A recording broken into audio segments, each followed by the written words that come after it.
came here, over here, right here. There's 8, 9 bodies on the floor. Yeah, over here. 9 bodies. So what they done? Look, they closed that bit off there.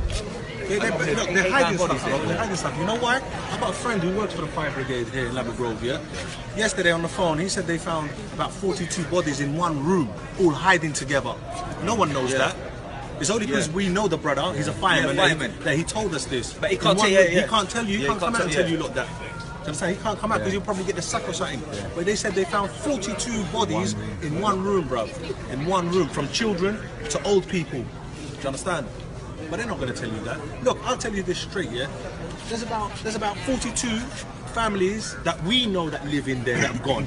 So imagine the rest. And these are because we know them because they're Moroccan. Yeah, we know them, yeah. Because they're Moroccan like us. That's why we know them. You know what I mean? Youth centers. They come to youth centers. Yeah, they come to the kids come to the youth center and the families come to the mosques. And that's why we know. But they're not letting you. They're not telling you all that. They're not telling you the truth. They're not telling you. The but you know what they said, and that's the worst thing about it. Not having the truth. Said, everyone there, no one died by getting burned. Everyone died first because of the smoke, inhaling the smoke. We got one of our family, the girl. They brought her out. They took her to the hospital. She's in a coma. Yeah, because of the smoke. One of them, they started blood coming out from her nose. Yeah, blood coming out from her nose. If you don't want the real story, you have to go to the people that live here and know people here. We was here in the beginning. Do you understand? You got to go to the people that were coming out of the mosque and running up the building, and the police stopping them from going up the building, and yet they still went up there and got people out. Do you understand? There was disabled people. There's disabled people on the highest floors. You need to know when they live here. When we brought down the disabled guy, what's called, it was him, his wife, and his 3 kids. He came out, he was disabled. He said, I don't know how I made it from the other floor. He came out, we took him to the rugby club. After that, they put him in a hotel.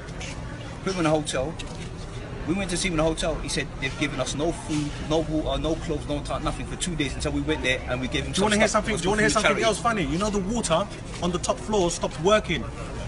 There was no water on the top floors. You know that, because why? Everyone's trying to open water to wet up the towels. Because everyone's doing it. There was no water coming to the top. Yeah. So people had no water at the top.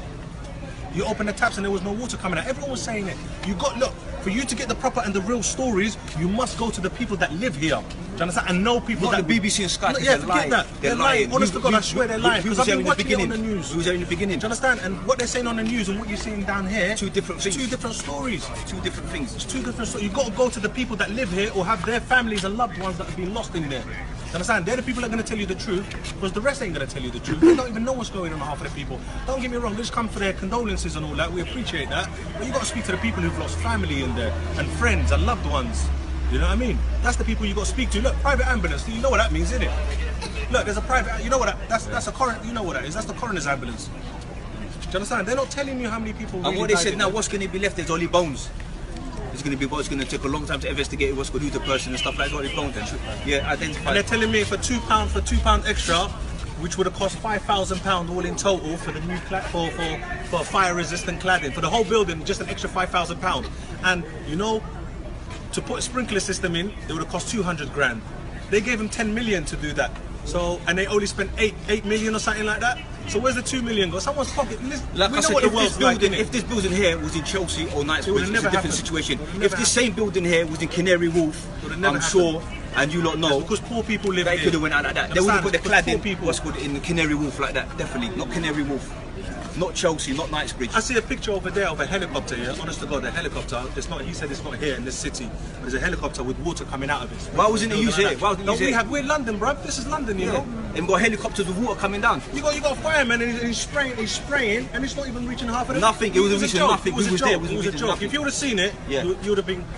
It's got to be more than this. You need more than this. We're in the UK, man. We're in the UK. Come on, man. And in London, bruv.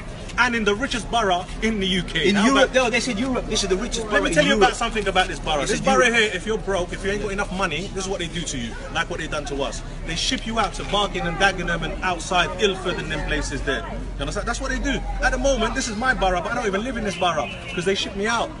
Yeah, they're getting all the poor people out of here. That's what they do, bro. That's what they do. Because we can't pay, we need the subsidies to pay for the rent. you understand? We need government subsidies to pay for the rent, because we're them type of people, innit? They said that building was an eyesore. My whole life I lived here, bruv. It wasn't an eyesore to me.